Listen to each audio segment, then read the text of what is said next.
আলহামদুলিল্লাহি রব্বিল আলামিন ওয়াসসালাতু ওয়াসসালামু আলা খাতামিন নাবিয়্যিন আম্মা বা'দ ফাআউযু বিল্লাহি মিনাশ শাইতানির রাজীম বিসমিল্লাহির রহমানির রহিম আসসালাতু ওয়াসসালামু আলাইকা ইয়া রাসূলুল্লাহ ওয়া আলা আলিকা ওয়া আসহাবিকা ইয়া হাবিবাল্লাহ আসসালাতু ওয়াসসালামু আলাইকা ইয়া নবিয়াল্লাহ ওয়া আলা আলিকা ওয়া আসহাবিকা ইয়া নূরাল্লাহ।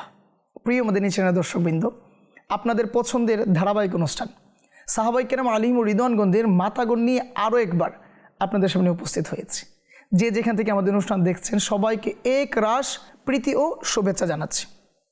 অনুষ্ঠান সাহাবায়ে কেরামের মাতাগণে আমরা এক একজন সাহাবী এবং তাদের মাতাগণের মুবারক জীবনীর মুবারক কিছু চরিত্র আপনাদের সামনে পেশ করার চেষ্টা করেছি। বিগত পর্বগুলোতে আমরা এক একজন সাহাবী এবং তাদের মাতাগণের জীবনী নিয়ে এসেছি। বিশেষ করে এর আগের পর্বে আমরা আল্লাহ তাআলার প্রিয় হাবিব সাল্লাল্লাহু আলাইহি ওয়াসাল্লামের কলিজার টুকরা হাসনাইন কারিমাইন রাদিয়াল্লাহু তাআলা আনহুমা দোয়ের আম্মু জানের মুবারক চরিত্র আপনাদের সামনে পেশ করেছি ফাতেমাতুজ জাহরা রাদিয়াল্লাহু তাআলা আনহার বিবাহের বন্ধন কিভাবে সম্পন্ন হয়েছিল, আল্লাহ তাআলার প্রিয় হাবিব সাল্লাল্লাহু আলাইহি সাল্লাম এই বিবাহে কি উপহার সামগ্রী পাঠিয়েছিলেন কন্যার ঘরে, জামাতার ঘরে, এইসব কিছু আমরা জেনেছিলাম। তো আজকেও ইনশাআল্লাহুল কারীম জানার চেষ্টা করব আরও কিছু মুবারক চরিত্র, সাংসারিক জীবনে ওনাদের কি এসেছিল, দুঃখ কষ্ট যন্ত্রণা, কিভাবে তারা আল্লাহ এবং তার হাবিব সাল্লাল্লাহু আলাইহি ওয়াসাল্লামের হুকুমের উপর লাব্বাইক বলার চেষ্টা করেছেন, এই বিষয়গুলো। তো আসুন আমরা অনুষ্ঠান শুরু করার পূর্বেই দুরূদ শরীফ পাঠ করার কি ফজিলত ও বারাকাত রয়েছে সে সম্পর্কে একটি চমৎকার হাদিসে কারিমা শ্রবণ করে নিই। আল্লাহ তাআলার প্রিয় হাবিবে লাবিব সাল্লাল্লাহু আলাইহি ওয়াসাল্লাম ইরশাদ করেন, তোমরা যেখানেই থাকো আমার প্রতি দুরূদ শরীফ পাঠ করো, কেননা তোমাদের দুরূদ শরীফ পাঠ আমার নিকট পৌঁছে থাকে। সুবহানাল্লাহ। আসুন না একটু নিয়ত করে নেই, ইখলাসের সাথে আন্তরিকতার সাথে আমরা দুরূদ শরীফ পাঠ করব। আসুন আরও একবার এই প্রোগ্রামকে সুসজ্জিত করার জন্য দুরূদ শরীফ পাঠ করে নিই। সাল্লু আলাল হাবিব সাল্লাল্লাহু তাআলা আলা মুহাম্মদ সাল্লাল্লাহু আলাইহি ওয়াসাল্লাম। অনুষ্ঠান সাহাবায়ে কেরাম আলাইহিম রিদওয়ানগণদের মাতাগণে আমরা এক একজন সাহাবায়ে কেরাম আলাইহিম রিদওয়ানগণ এবং তাদের মাতাগণের মুবারক জীবনী আমরা আপনাদের সামনে পেশ করেছি। তো এই পর্বগুলোতে বিশেষ করে আগের পর্ব এবং এর আগের পর্বে আমরা হাসনাইন কারিমাইন রাদিয়াল্লাহু তাআলা আনহুমা দোয়ের মাতা অর্থাৎ ফাতেমাতুজ জাহরা রাদিয়াল্লাহু তাআলা আনহার মুবারক জীবনীর কিছু দিক আপনাদের সামনে তুলে ধরেছিলাম। আসলে ইমাম হাসান এবং হুসাইন রাদিয়াল্লাহু তাআলা আনহুমা দোয়ের আলোচনা বলে শেষ করা যাবে না। আল্লাহ তাআলার প্রিয় হাবিব সাল্লাল্লাহু আলাইহি সাল্লাম হাসনাইন কারিমাইন রাদিয়াল্লাহু তাআলা আনহুমা দোয় সম্পর্কে এত সুন্দর সুন্দর অভিমত ব্যক্ত করেছেন যা ইতিহাসের পাতায় সোনালী অক্ষরে লিপিবদ্ধ। প্রত্যেক ইমানদার, প্রত্যেক আশিকদের, আহলে বায়াতের আশিক যারা রয়েছেন তাদের দিলে, তাদের মনে এক আনন্দের প্রতিচ্ছবি ফুটে ওঠে। আর উঠবেই বা না কেন, এত চমৎকার অভিমত ওনাদের সম্পর্কে পেশ করেছেন। যেমনটি বুখারী শরীফে বর্ণিত রয়েছে, আল্লাহ তাআলার প্রিয় হাবিব সাল্লাল্লাহু আলাইহি ওয়াসাল্লাম ইরশাদ করেন, যা হযরত সাইয়্যিদুনা আনাস বিন মালিক রাদিয়াল্লাহু তাআলা আনহু বর্ণনা করেন যে ইমাম হাসান রাদিয়াল্লাহু তাআলা আনহুর চেয়ে অধিক বেশি এমন কেউ ছিল না যার সাথে রাসূল আকরাম নূরে মুজাসসাম সাল্লাল্লাহু আলাইহি ওয়াসাল্লামের মিল ছিল। অর্থাৎ আল্লাহর নবী রাসূল আরবি সাল্লাল্লাহু আলাইহি ওয়াসাল্লামের সাদৃশ্যপূর্ণ অবয়ব সম্পন্ন একমাত্র হাসান রাদিয়াল্লাহু তাআলা আনহুই ছিলেন। আবার অপর জায়গায় এসেছে, যখন হাসান এবং হুসাইন রাদিয়াল্লাহু তাআলা আনহুমা দুইকে একত্রিত করা হতো তখন রহমতের দু আলম সাল্লাল্লাহু আলাইহি ওয়াসাল্লামের পরিপূর্ণ অবয়ব সাহাবায়ে কেরাম আলাইহিম রিদওয়ানগণ খুঁজে পেতেন। সেই মহান দুইজন চরিত্র, হাসনাইন কারিমাইন রাদিয়াল্লাহু তাআলা আনহুমা, যারা কিনা জান্নাতি যুবকদের সরদার, তার মাতা হযরত সাইয়্যিদাতুনা ফাতিমাতুজ জাহরা রাদিয়াল্লাহু তাআলা আনহা, যিনি কিনা জান্নাতি মহিলাদের সরদার, রমণীদের সরদার, ওনার ব্যাপারে বাস আলোচনার সুযোগ পেয়েছি। নিঃসন্দেহে এটা অনেক বড় সৌভাগ্যের বিষয় যে আমরা মাদিনী চ্যানেলের সামনে আছি। তো আসলে আরও কিছু ভালো ভালো নিয়ত করে নেই, আমরা ইনশাআল্লাহুল কারীম এই নিয়ত রাখতে পারি ফাতেমাতুজ জাহরা রাদিয়াল্লাহু তাআলা আনহার মুবারক জীবনী থেকে যা আমরা শুনব তার উপর আমল করব, অপরের নিকট পৌঁছানোর চেষ্টা করব। আমরা বিশেষ করে যারা পরিবার পরিচালনা করি, আমাদের অনেকেরই একটা অভিযোগ যে আমাদের পরিবারের সুখ নেই, শান্তি নেই, কেমন যেন এক হাহাকার বিরাজমান। তো এই যে বিষয়গুলো, এগুলো থেকে আমরা সবাই কিন্তু পরিত্রাণ চাচ্ছি, কিন্তু খুব একটা পাচ্ছিও না। তো পরিত্রাণ যেখানে রয়েছে, শান্তি যেখানে রয়েছে, শান্তিতে যারা জীবনযাপন করেছিলেন যারা শান্তির বাণী আমাদের কাছ পর্যন্ত পৌঁছে দিয়েছেন, তাদের জীবনে যদি আমরা অধ্যয়ন না করি, তাদের ফর্মুলা যদি আমরা অ্যাকসেপ্ট না করি, অ্যাপ্লাই না করি, তবে শান্তি সম্ভব না। তো প্রিয় মাদিনী ছেড়ে দর্শকবৃন্দ, আসুন না আমরা ফাতেমাতুজ জাহরা রাদিয়াল্লাহু তাআলা আনহায়ের বিবাহের পরবর্তী যে সাংসারিক কার্যক্রমগুলো ছিল, সাংসারিক জীবন ব্যবস্থাগুলো ছিল, এগুলো কেমন ছিল, কিভাবে তারা তাদের সংসার জীবনকে আল্লাহ এবং তার রাসূল সাল্লাল্লাহু আলাইহি ওয়াসাল্লামের সন্তুষ্টিতে উদযাপন করেছেন, পরিচালনা করেছেন, আসুন আমরা জানার চেষ্টা করি। সাল্লু আলাল হাবিব সাল্লাল্লাহু আলা মুহাম্মদ সাল্লাল্লাহু আলাইহি ওয়াসাল্লাম। বিয়ের পর যখন আলিউল মুর্তদা শেরে খুদা কারামাল্লাহু তাআলা ওয়াজহুল কারীম ফাতেমাতুজ জাহরা রাদিয়াল্লাহু তাআলা আনহাকে তার বাসায় নিয়ে আসেন, তখন রহমতে দু আলম সাল্লাল্লাহু আলাইহি সাল্লাম হযরত আলী রাদিয়াল্লাহু তাআলা আনহুকে উদ্দেশ্য করে ইরশাদ করেন ওলিমার দাওয়াতের ব্যবস্থা করার জন্য। তো আলী রাদিয়াল্লাহু তাআলা আনহু মোহর আদায়ের পর যে অর্থগুলো বেঁচে গিয়েছিল তা দিয়ে ওলিমার ব্যবস্থা করেন।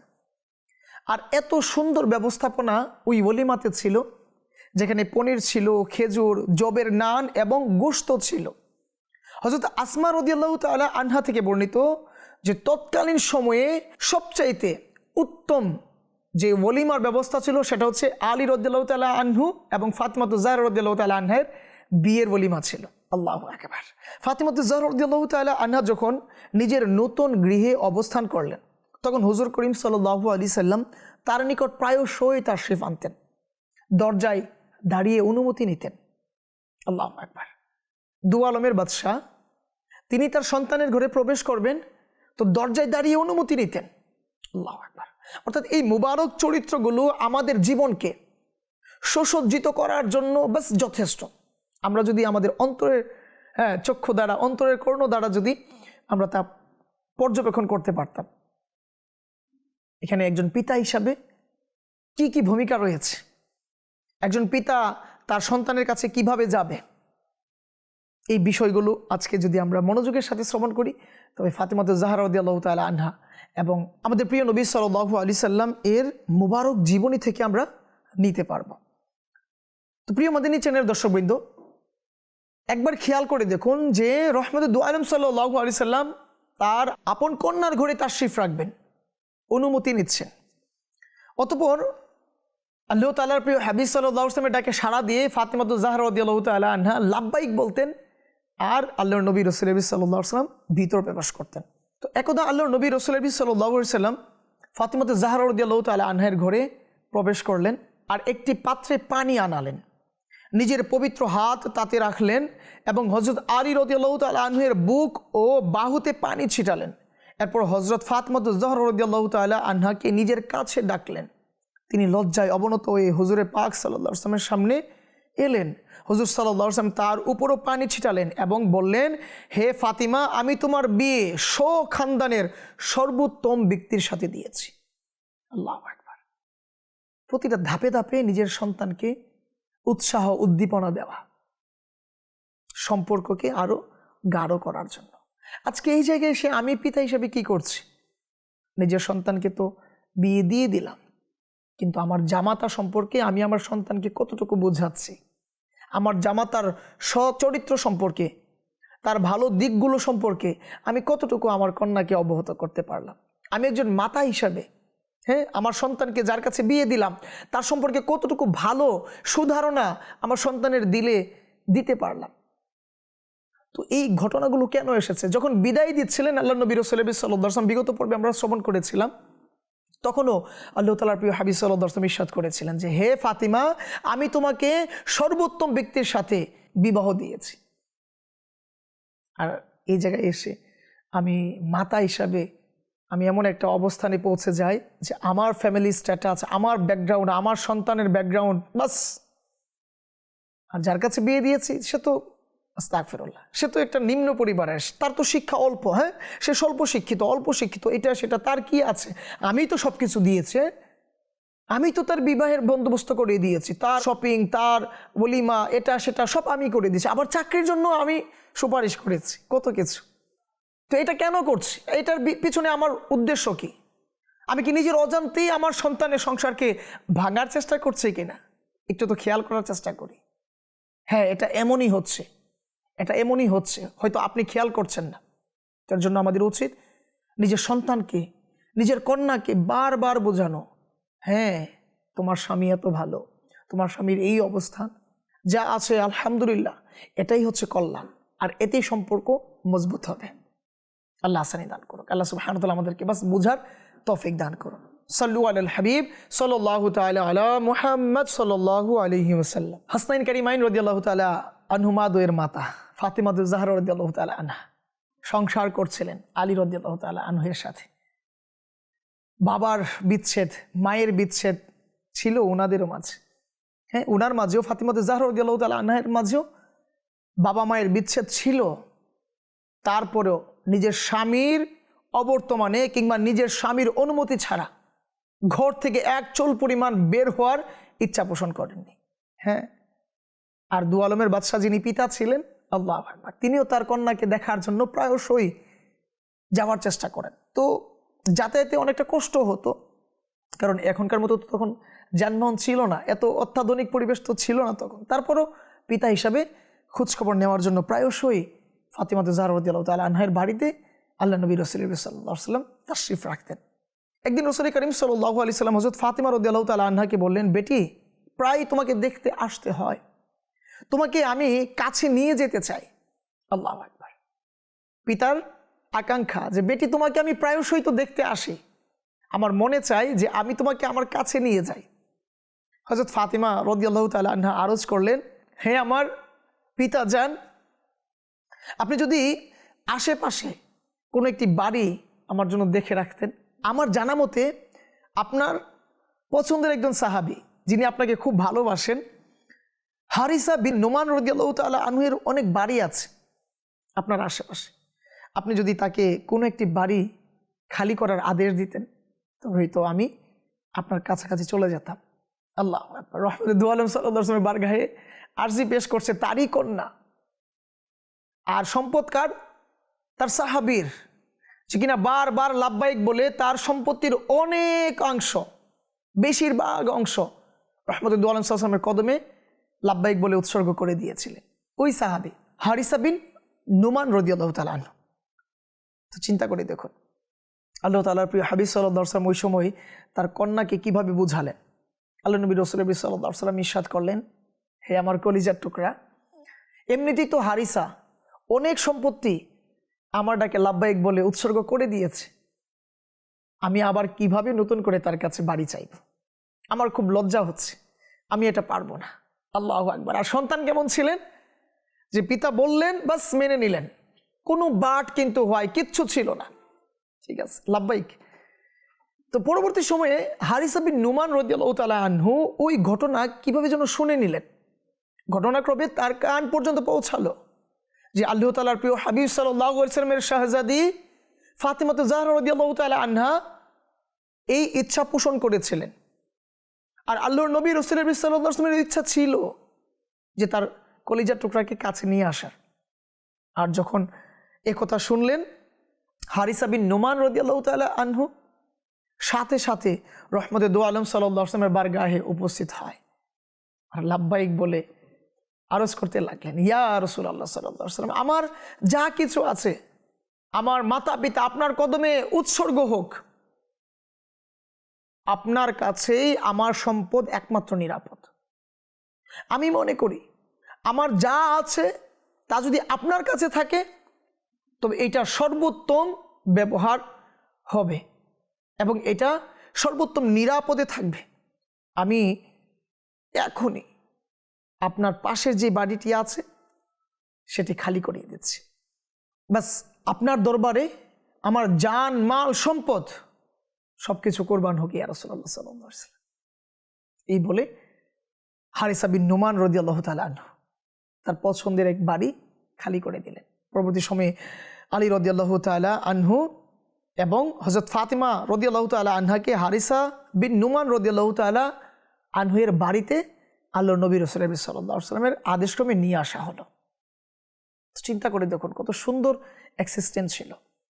আজকে আমি সন্তান হিসাবে একটা আবেদন পেশ করেছি, আবেদনটা যে কিভাবে পেশ করতে হবে তাও তো জানা নেই, তারপরও বলে দিয়েছি। এখন আমার মাতা পিতার ওই সামর্থ্য আছে কিনা আমার ওই আবদার, আমার ওই আকাঙ্ক্ষা পূরণ করার, তার দিকে আমার একটু খেয়াল নেই। বাস আমি আমারটা চেয়েই গেলাম। আমি কেমন সন্তান যে আমার বাবা মার সামর্থ্যের দিকে খেয়াল করলাম না, আমার স্বামীর সামর্থ্যের দিকে খেয়াল করলাম না, তো কিভাবে আমার ঘরে সুখ আসবে, শান্তি আসবে? মেনে নেওয়ার মাঝেই সুখ রয়েছে। আপনি মেনে নেওয়ার চেষ্টা করুন। হ্যাঁ হ্যাঁ শুনবো এমন এমন ঘটনা যা আমার আপনার দিলকে ব্যথায় কাবু করে ফেলবে। হ্যাঁ, ব্যথায় কাবু হতে আমার আপনার দিল বাধ্য হবে। তারা এমন জীবন পরিচালনা করেছেন, দিনের পর দিন না খেয়ে থেকেছেন, অভিযোগ করেননি। হ্যাঁ হ্যাঁ শুনবো প্রিয় ইসলামী ভাইরা এবং মাদিনী চ্যানেল দর্শকবৃন্দ, বাস মনোযোগের সাথে সাথেই থাকার চেষ্টা করুন। হযরত ফাতিমা জাহরা রাদিয়াল্লাহু তাআলা আনহা এর স্বভাব চরিত্র, কথাবার্তা, চলন বলন এমন ছিল, একেবারে রহমতে দু আলম সাল্লাল্লাহু আলাইহি ওয়াসাল্লামের সাদৃশ্যপূর্ণ। এবং সর্বোত্তম উদাহরণ ছিল ফাতিমা জাহরা রাদিয়াল্লাহু তাআলা আনহার চরিত্র। তিনি অত্যন্ত মুত্তাকি, ধৈর্যশীলা এবং দিনদার মহিলা ছিলেন। ঘরের সকল কাজকর্ম নিজেই করতেন। এমন নয় যে আমি তো দু আলমের বাদশার কন্যা, হ্যাঁ আমার এত সুনাম, আমি এত পরহেজগার, এত মুত্তাকি, আমি কেন কাজ করব? অথচ তিনি রাদিয়াল্লাহু তাআলা আনহা জান্নাতি রমণীদের যিনি সরদারিনী, তিনি নিজের হাতে ঘরের সব কার্যক্রম করতেন। জাতা পিষে পিষে আটা তৈরি করতেন, আর ওই আটা দিয়ে, জবের আটা দিয়ে রুটি বানাতেন।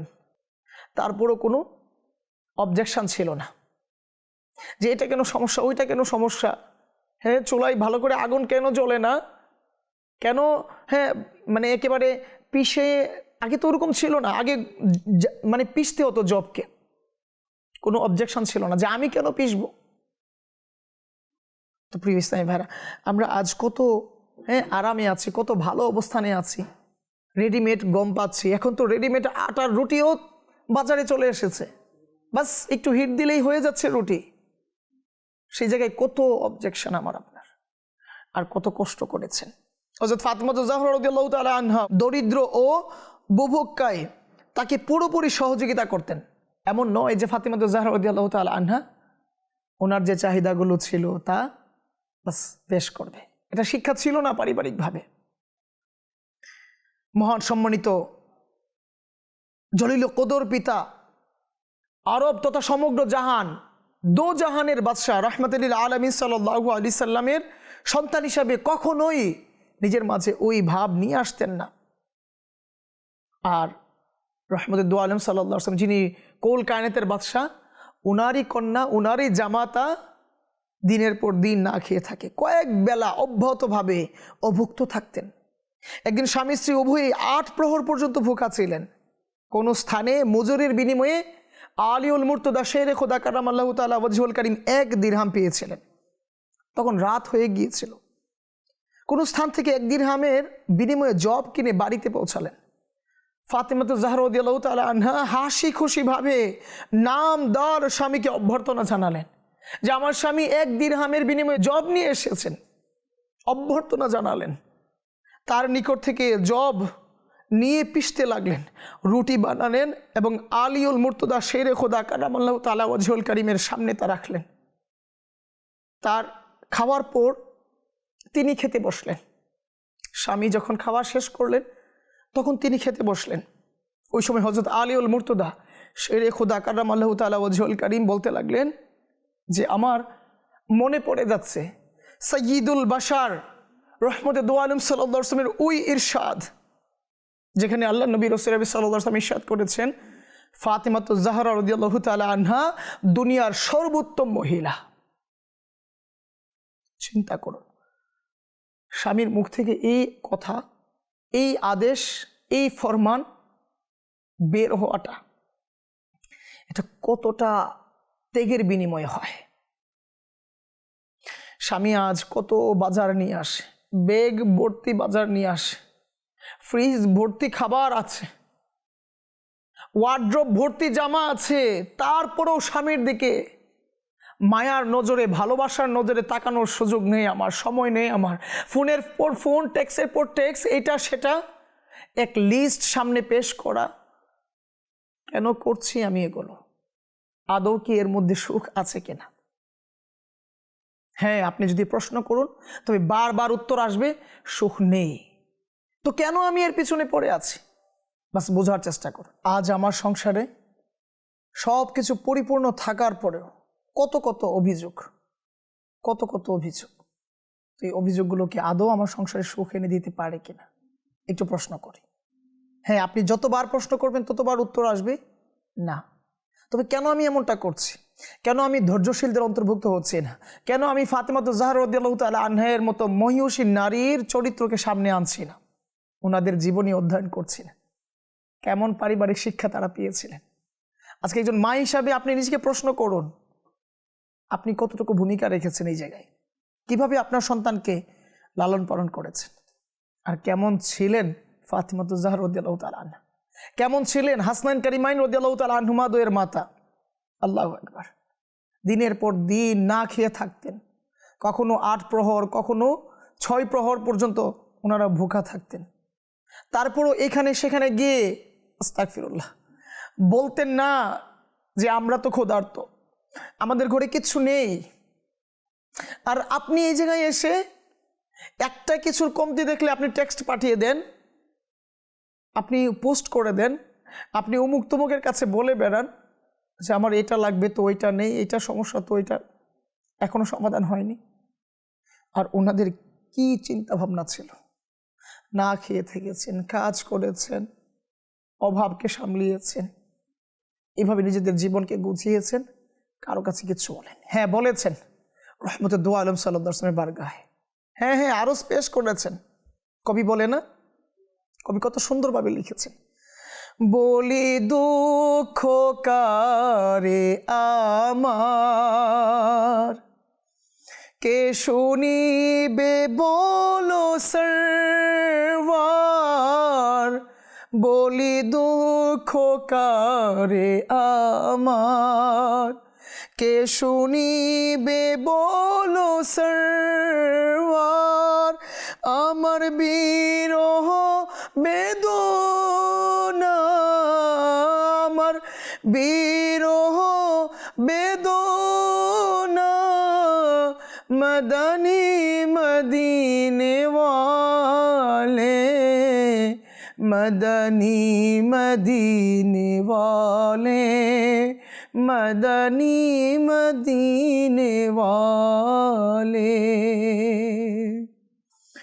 আমি গরিব অসহায়, কে হবে আমার সহায়, আমি গরিব অসহায়, কে হবে আমার সহায়, হে রাসূল তুমি সাহারা, হে নবী তুমি সাহারা, মদনী মদিনে ওয়ালে, মদনী মদিনে ওয়ালে, মদনী মদিনে ওয়ালে, মদনী মদিনে ওয়ালে, মদনী মদিনে ওয়ালে।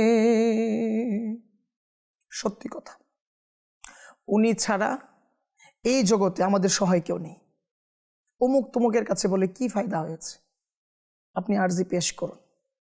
সাহাবারা যেভাবে আরজি পেশ করেছিলেন, অভাবী ছিলেন, ভোকা ছিলেন, রহমতে দু আলম সাল্লাল্লাহু আলাইহি ওয়াসাল্লামের বারগাহে পড়ে রয়েছেন, দিনের পর দিন আরজি পেশ করে রেখেছিলেন, দিনের পর দিন। আশা ছিল, বিশ্বাস ছিল, আকীদা ছিল যে এই বারগাহ থেকে কেউ খালি ফিরেনি, আমরাও খালি ফিরব না। আর রহমতে দু আলম সাল্লাল্লাহু আলাইহি ওয়াসাল্লাম এমন প্রদান করলেন যা তাদের দুনিয়া ও আখিরাতের জন্য উত্তম ছিল। আমরা কেন এই অমুক তমুকের কাছে শেয়ার করছি? আমরা ধৈর্য ধারণ করি।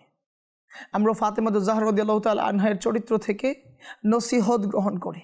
আলিউল মুর্তদা শেরে খুদা কাররামাল্লাহু তাআলা ওয়াজহুল কারীমের মুবারক জীবনী থেকে আমরা উপদেশ গ্রহণ করার চেষ্টা করি।